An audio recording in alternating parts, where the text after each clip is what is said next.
Good morning. It's October 21 in Des Moines, Iowa. The local paper, the Des Moines Register, which you can subscribe to for 99 cents per month for up to 3 months, has a candidate tracker. I looked at it the middle of last week and said to myself, it's going to be pretty quiet around here for a while. Checked it today and there are candidates all over Iowa. Tonight I may be going to Elizabeth Warren Town Hall in Ames, the home of Iowa State, and tomorrow night I may go to Iowa City to see Kamala Harris at the University of Iowa. I didn't see any mention of Mayor Pete, but I'm sure he'll be back. I think all these candidates have figured out that they have to do well in the Iowa caucuses or their campaign is literally over.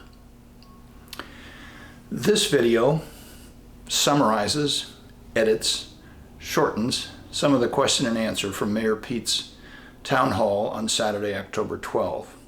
Interestingly, there was no mention of that town hall in the Des Moines Register, either print or paper edition. I've checked the paper edition, the one the subscribers get on the ground, with the online edition, and there's often no correlation. For example, I've seen a paper edition of the Des Moines Register without a word of political coverage. I edited out a few questions at this town hall. He was asked if he was a blood donor. He said yes. Congratulations to anyone else who is, and he had nothing further to say. He was asked about bathing his dog, and he opined that having an animal around who doesn't care at all that he's running for president is extremely healthy. I also edited out a question on dementia and elderly health care, but many of his comments in that area remain in this video. Finally, I was surprised that he mentioned the Notre Dame football game. I'm not sure that his handlers had told him that his town hall was being held during the Iowa versus Penn State football game, a very big game that was being televised nationally at the time of the town hall. In any event, I hope you find this informative. I'll list the place in the video where the particular questions appear, so if you're only interested in one or two, you can fast forward to that. Perhaps I'll learn how to do hyperlinks, but I'm not there yet. Thanks for watching. If you like this kind of content, please consider subscribing. I'm guessing that's on the mind of a few people who are here. Look, we are coming up on the point of no return. Scientists tell us we've got till 2030 before we hit the horizon of catastrophe. And the real deadline isn't 2030, it's 2020, because if we don't have the right kind of president now, we'll never be ready by 2030 to take those steps we got to take. So there's a whole bunch of things that we've got to do quick. We've got to quadruple federal investment in renewable energy and energy storage, carbon storage. We've got to have a carbon price and dividend. Now the way I would do it is, we assess a price on the cost of carbon, but then we rebate it right back out to the American people with a progressive formula, so most of us are more than made whole. Because it's not about taking money out of the economy. It's about making sure that the economy reflects the true cost of carbon. Yeah! Now, all right, big fan of carbon tax and dividend. There we go. Well, look, I'm going to be honest with you. I think every one of us running for president has a plan, as I do, to get our economy to be carbon neutral by 2050. We all do, and of course I think mine is the best one, but they all have the technical dimensions that are going to be needed. The real question is any of it going to get done? Otherwise, all of our elegant, clever, scientific proposals get multiplied by zero in terms of the impact they actually have. And it's one of the reasons why it's so important that we see to it that climate is a national project that everybody is part of the solution to. That's why we got to tell people, some of whom have felt like they're being clubbed over the head and told they're the problem, and invite them to be the solution. For example, we cannot solve this problem without recruiting the energy, the support, and the creativity of America's farmers. And on this National Farmers Day, we got to send the message that we want climate solutions to come from America's farms in a way that we would be as proud of the quest for the carbon neutral farm as we are of solar panels and electric vehicles. And we can do it, but we got to invest in it. We can't just tell farmers we want them to farm sustainably. If we want to unlock the potential of carbon capture in soil, and cover crops and other things that we can do on America's farms, we got to invest in that. If we can find billions of dollars to pay farmers to not be able to sell their goods to China, you're damn well sure we ought to be able to find billions of dollars in order to support farmers in leading the way on climate solutions for the country. 54. All right. How do you wish your presidency is remembered? Good. Well, in 2054, and that's a year I mention from time to time because that's the year that I would reach the current age of the current president.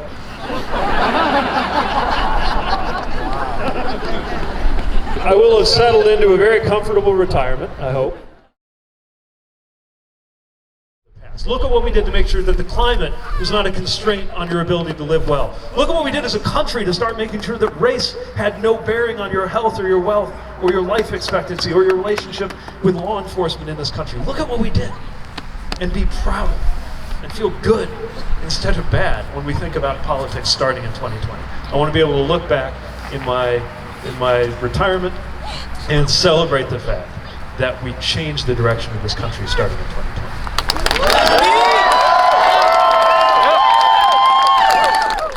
You are on the debate stage with Trump, and he begins with personal attacks. How will you respond? Oh, I can't wait. Are you here?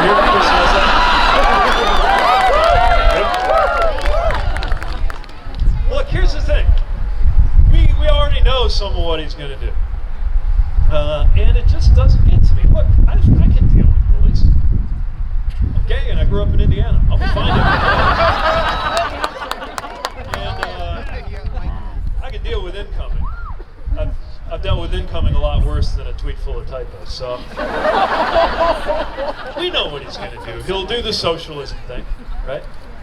But with me, he'll be trying to say that about somebody who got started in the business world and somebody whose tenure as mayor of South Bend, Indiana was characterized by making sure that the economy actually worked for us and bringing levels of investment and job growth that we hadn't seen in a generation. He'll probably talk about Washington, make us out to be the party of Washington, but that's why it might be a good idea to nominate somebody who is a mayor from the American Midwest who doesn't work in Washington, works on the ground getting things done. Can't help but notice there's a mayor among us. Probably we'll discreetly, Mayor County, thanks for swinging by. We appreciate it. Thanks for everything that you do. And, if he tries to do the tough talk thing, then I'm not afraid to remind Americans about the difference between what he was doing this season during the year that he was filming season 7 of Celebrity Apprentice.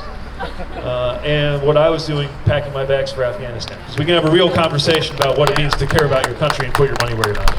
I'm not worried about it. So this is a good season for talking about American alliances and the way in which America can partner with our allies, who should be able to expect American loyalty to drive good outcomes. Now, I believe strongly in the U.S. alliance with Israel.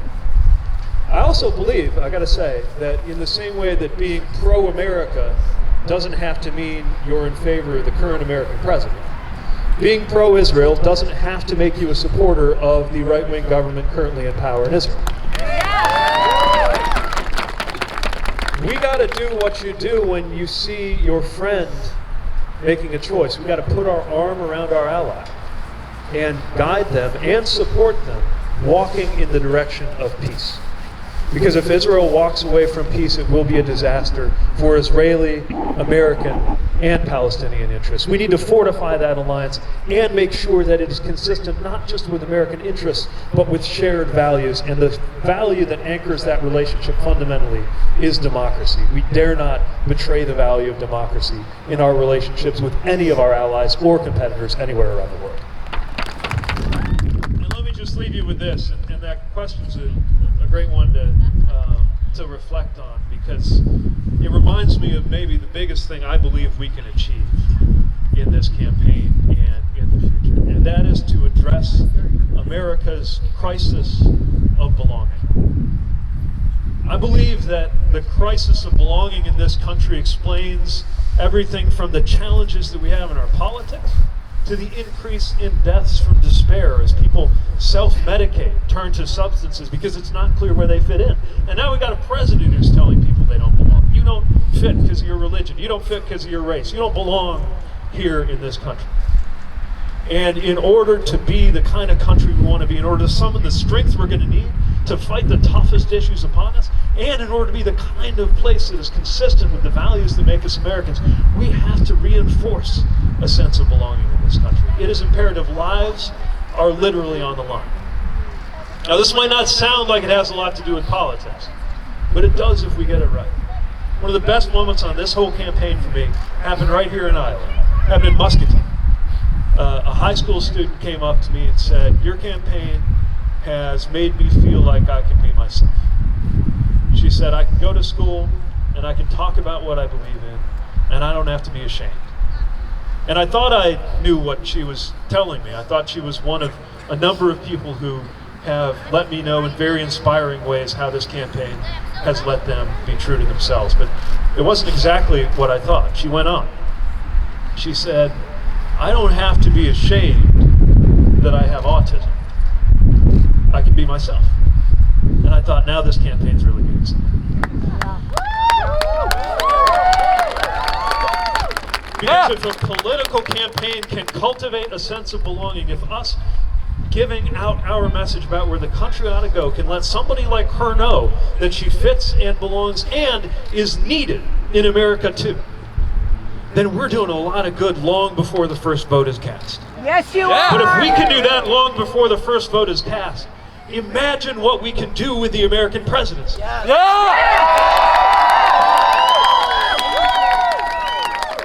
believe that the American presidency has a purpose, and that its purpose is not the glorification of the president, but the unification and empowerment of the American people. It is what the presidency is for, and it is why I want to be your president.